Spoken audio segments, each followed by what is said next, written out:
MLC Ravikumar ಇತ್ತೀಚೆಗೆ ಯಾಕೋ ಅವರ ನಡವಳಿಕೆಯಲ್ಲಿ ಆಡುವ ಮಾತಿನಲ್ಲಿ ಮಿತಿಯನ್ನ ಮೀರ್ತಾ ಇದ್ದಾರೆ ಹಾಗೆ ಕಾಣಿಸ್ತಾ ಇದೆ. ಇತ್ತೀಚೆಗೆ ಇದೇ ರೀತಿಯಾಗಿ ನಡ್ಕೊಂಡಿದ್ರು, ಕೋರ್ಟ್ ಕೂಡ ಚಿಮಾರಿ ಹಾಕಿತ್ತು. ಇದರ ಬೆನ್ನಲ್ಲೇ ಈಗ ಮತ್ತೆ ಅಂತಹದ್ದೇ ಒಂದು ಕೆಲಸಕ್ಕೆ ಅವರು ಮುಂದಾಗಿದ್ದಾರೆ. ಮಹಿಳೆಯರ ಬಗ್ಗೆ ಮತ್ತೆ ನಾಲಿಗೆನ ಹರಿಬಿಟ್ರ ಬಿಜೆಪಿಯ ರವಿಕುಮಾರ್ ಅನ್ನುವಂತಹ ಪ್ರಶ್ನೆ. ಮೇಲ್ಮನೆ ಸದಸ್ಯ ರವಿಕುಮಾರ್ ವಿರುದ್ಧ ಈಗ ಮತ್ತೊಂದು ದೂರು ದಾಖಲಾಗಿದೆ. ಸಿಎಸ್ ಶಾಲಿನಿ ರಜನೀಶ್ ಬಗ್ಗೆ ಅಸಂಸದೀಯ ಪದ ಬಳಕೆಯ ಆರೋಪ. ಸಭಾಪತಿ ಬಸವರಾಜ ಹೊರಟ್ಟಿಗೆ ಈ ಸಂಬಂಧ ಕಾಂಗ್ರೆಸ್ ನಿಯೋಗ ದೂರನ್ನ ಕೊಟ್ಟಿದೆ. ಮೇಲ್ಮನೆ ಸದಸ್ಯತ್ವದಿಂದ ಅಮಾನತಿಗೆ ದೂರಿನಲ್ಲಿ ಮನವಿಯನ್ನ ಮಾಡಲಾಗಿದೆ. ಈ ಹಿಂದೆ ಕಲಬುರಗಿ ಡಿಸಿ ಬಗ್ಗೆಯೂ ಕೂಡ ಲಘುವಾಗಿ ಮಾತನಾಡಿದ್ರು ರವಿಕುಮಾರ್.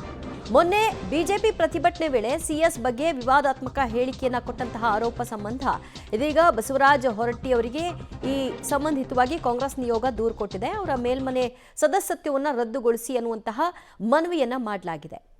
ಆಡುವ ಬರದಲ್ಲಿ ಮಾತುಗಳ ಮೇಲೆ ನಿಗಾ ಇರಬೇಕು. ಅದರಲ್ಲೂ ಕೂಡ ಆಯಾ ಸ್ಥಾನಗಳಲ್ಲಿದ್ದಾಗ ಅದರ ಬಗ್ಗೆ ಅವರಿಗೆ ಒಂದು ಸ್ವಲ್ಪ ಎಚ್ಚರಿಕೆ ಇರಬೇಕು. ಹಿಂದೆ ಕೂಡ ಮಾತನಾಡಿಬಿಟ್ರು, ಆ ನಂತರ ಕ್ಷಮೆ ಯಾಚಿಸಿದ್ರು ಕೋರ್ಟ್ನಿಂದ ಹೇಳಿಸ್ಕೊಂಡ ನಂತರದಲ್ಲಿ. ಈಗ ಮತ್ತೆ ಅಂಥದ್ದೇ ವಿಚಾರ.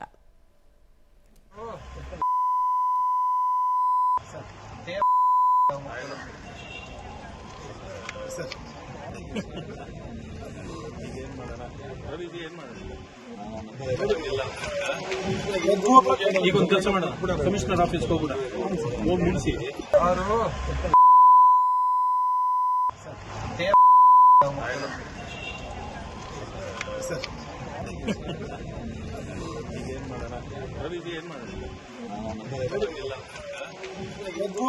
ಈಗ ಒಂದು ಕೆಲಸ ಮಾಡ, ಕಮಿಷನರ್ ಆಫೀಸ್ಗೆ ಹೋಗ್ಬಿಡ, ಹೋಗಿ ನಿಲ್ಲಿಸಿ.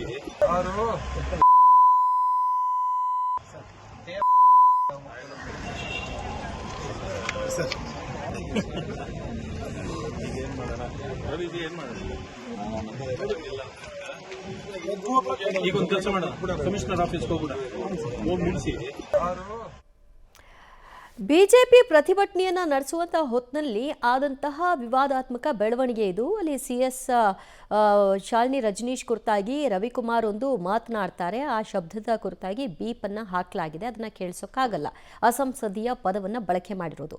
ಇದರ ವಿಡಿಯೋ ಒಂದು ಈಗ ರೆಕಾರ್ಡ್ ಆಗಿದ್ರು. ಈ ವಿಡಿಯೋ ಆಧಾರದ ಮೇಲೆ ತನಿಖೆಯನ್ನ ನಡೆಸಿ ಅವರಿಗೆ ಕ್ರಮವನ್ನು ಜರುಗಿಸಿ ಅವರನ್ನ ಮೇಲ್ಮನೆ ಸದಸ್ಯತ್ವ ಸ್ಥಾನದಿಂದ ರದ್ದುಗೊಳಿಸಿ ಅನ್ನುವಂತಹ ರಿಕ್ವೆಸ್ಟ್ ಅನ್ನು ಕೂಡ ಸಭಾಪತಿ ಮುಂದೆ ಇಡಲಾಗಿದೆ.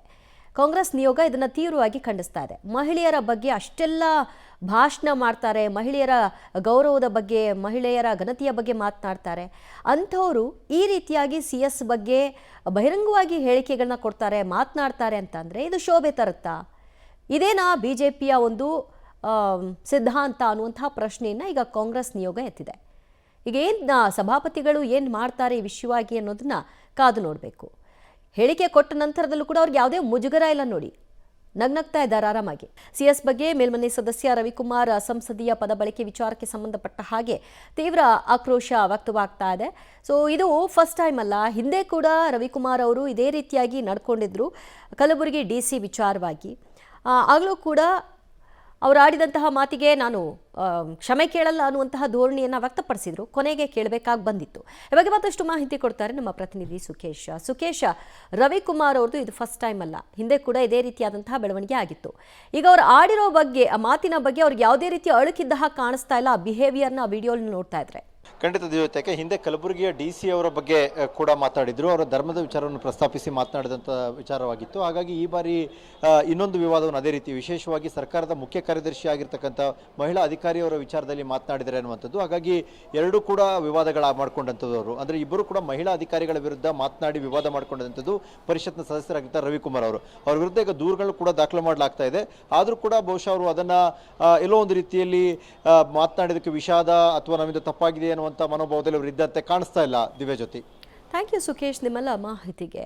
ಮೊನ್ನೆ ಮುಖ್ಯಮಂತ್ರಿಗಳು ಕೈ ಎತ್ತಿದ್ರು ಅನ್ನೋ ಕಾರಣಕ್ಕೆ ಮುಜುಗರಕ್ಕೊಳಗಾಗಿದ್ರು ಒಬ್ಬ ಆಫೀಸರ್ ಅಧಿಕಾರಿ, ನಾನು ನಿವೃತ್ತಿ ತೆಗೆದುಕೊಳ್ತೀನಿ ಅಂತ ಹೇಳಿದ್ರಲ್ಲ. ಆಗ ಬಿಜೆಪಿ ನಾಯಕರುಗಳು ಏನೇನು ಮಾತನಾಡಿದ್ರಿ, ಮುಖ್ಯಮಂತ್ರಿಗಳು ಹಂಗ ನಡ್ಕೊಳ್ಳೋದು ಅಂತೆಲ್ಲ ಪ್ರಶ್ನೆ ಮಾಡಿದ್ರಿ. ಈಗ ಇದಕ್ಕೇನು ಹೇಳ್ತೀರಿ?